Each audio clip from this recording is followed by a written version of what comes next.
tornadoes 125, 150 miles on either side of the eye. It started off with Category 5, hit land, and a Category 3. It turned the lights out, as I said, from Baton Rouge to Jackson, Mississippi. 1,800 people died in Orleans area, and about 300 died in Mississippi. They put a 17-foot wall of water in Biloxi, and it raised the level of Lake Pontchartrain, which is just north of New Orleans, by 17 feet. Mother Nature can overmatch it on any given day.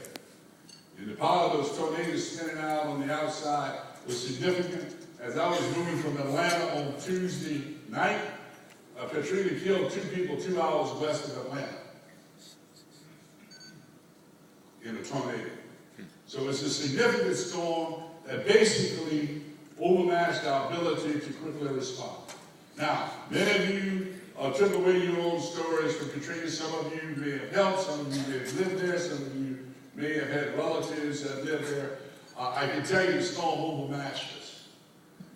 It overmatched us from the perspective because before the storm comes, most of your military assets move out of the way of the storm. We move them up north. And then it's going to take us a day or two to get those assets back in. And then in the case of New Orleans, the airport was closed in New Orleans and Biloxi because of debris on the runway and because Katrina turned the lights out on the runway and broke all the navigational aids. It also dumped some cargo in the Mississippi River, which means we had to clean that up before we could get the water rescue piece of that working. So a significant impact on infrastructure.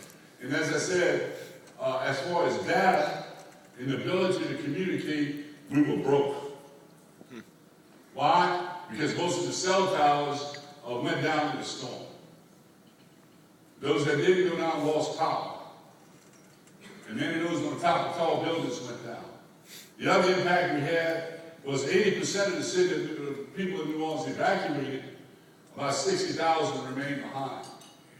But most of the people who remained behind is another story I'll talk to you in a minute about. But let's get back to the three-way test.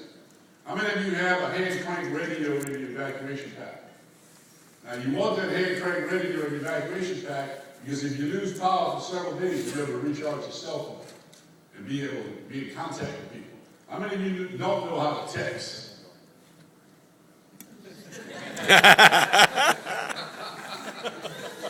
How many of you grandmama don't know how to text? Teach Granny how to text. Why? Because in the middle of the storm, when we do a search and rescue, we had people in New Orleans that would text the Time-Picayune, which is local paper. They would call my headquarters in Atlanta, and we could send a helicopter to the address and pick them up. Because, ladies and gentlemen, when the phone system gets stressed, you will not get voice through.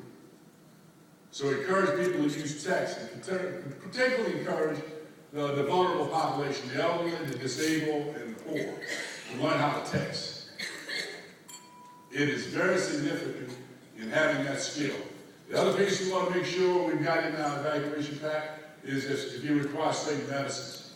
Have that in that pack so when you go to your cellar or you go to your state place, or if your house catches on fire, you leave. It is direct, your ability to recover from a disaster is directly related to how well prepared you are. Copies of important papers. Over 500,000 buildings, homes were destroyed or affected, and people would call the insurance company the week after Katrina. They get on the phone and spend about 30 minutes listening to some Kenny G. And finally somebody would answer and tell them, hey, if you want a copy of the insurance rate, go to www.sub. Well, where are you going to find a computer? You don't have that. You don't have that ability. So keeping copies of the